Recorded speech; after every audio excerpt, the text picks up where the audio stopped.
Hey, so what's up everyone? Doing a new knife video.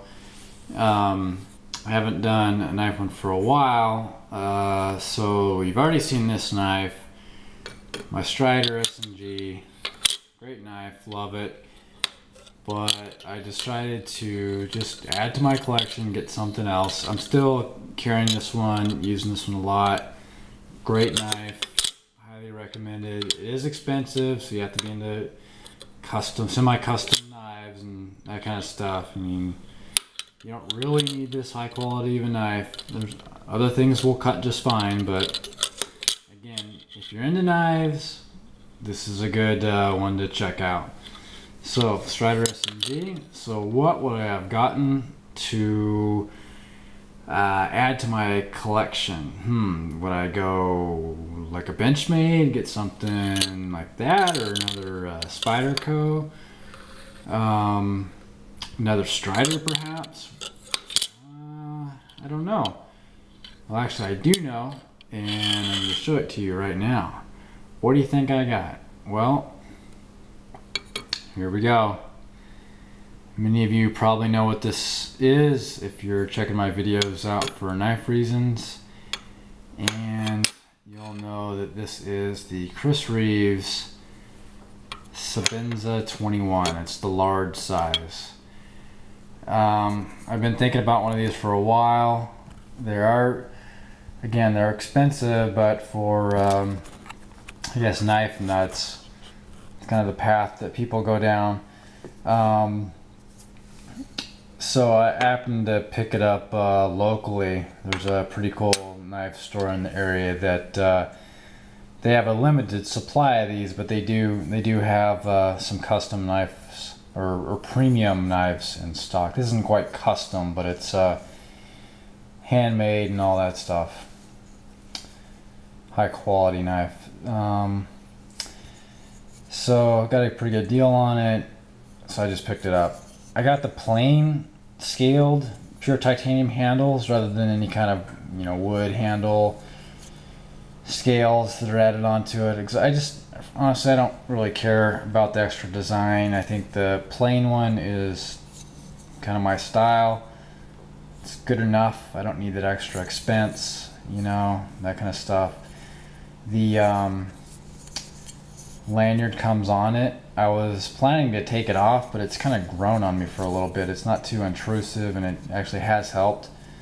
Kind of pull it out of pants. So so far so good. I love how the handle feels. It's like a solid titanium. It is not ultra heavy, maybe a little more heavy than the S&G, but wow, this is so durable and strong there. I have noticed a little bit of in some pocket carry, and especially on jeans, they have like the metal, I don't know what they're called, rivets or something near the top of your pockets that can scratch just a little bit. So I'm expecting some wear. I am going to actually use this one. Just how cool is that blade? It's the stone washed blade, S30V. Got the thumb stud on one side. It is a usable thumb stud rather than the Strider thumb stop. It is the Chris Reeves integral lock, and I'm not sure what the difference is. Someone will probably respond, but basically a frame lock. It's real easy to use out of the box. There's no wear-in period really, like you have on the Striders. I'm not trying to imply that this is better than the Striders, just for this particular spot, the out of the box usage, it's much more easier to use to push that frame lock over. You can see that it's extremely well put together, tight tolerances. The thumb stud, it's a little hard to move open right now. I'm sure it'll wear in. As many of you know, it's not a knife that you flick open. I guess they have some warranty issues about flicking open your knife.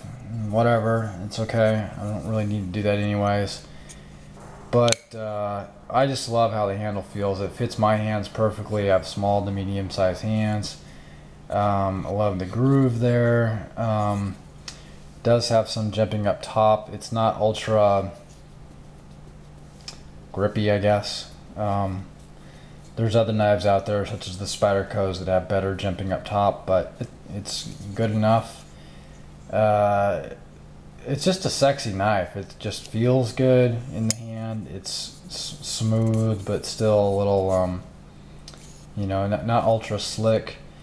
The pocket clip works great. It has, you know, we kind of put it on here, then it has the double stop right here. Sorry, no HD video today. Doing this fast and furious. It came with a tool. You can take it apart yourself, which I think is great. You can't do that with the Striders. The screws here, they're somewhat prominent. If I were to do this differently, maybe I would tone down those a little bit less. I don't like it shiny, so some kind of like dulled finish on those, but that's a small thing. Just after using the Strider for many months, it's amazing how big this blade is. It just feels, I mean, lengthwise, it's not large, and I'll do a better video reviewing it, specs and all that stuff, but my initial impressions is that, wow, it's a long blade. I'll open up the Strider again. I'm turning this into somewhat of a Strider comparison video, but it's not the intent here. So try to align them. They're basically the same length. It's millimeters different. Sebenza is just a hair longer. But if you look at the cutting surface between the blades, you can see that there's more on the Sebenza. It kind of starts all the way back here, goes all the way up. Where the Strider, you have this little finger choil, I think that's called, right up here. The actual cutting surface doesn't start until up here. So that's interesting. So you have a little bit more blade on the Sebenza.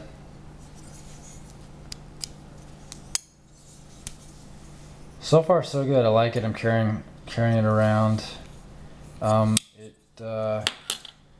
Pocket wise, it feels longer to carry than the Strider. It is a slimmer profile, of course, width wise, than this one. Both great knives. I'm not going to choose one yet, so stay tuned. So I know many of you have been waiting, but here's my new knife video. Later, folks.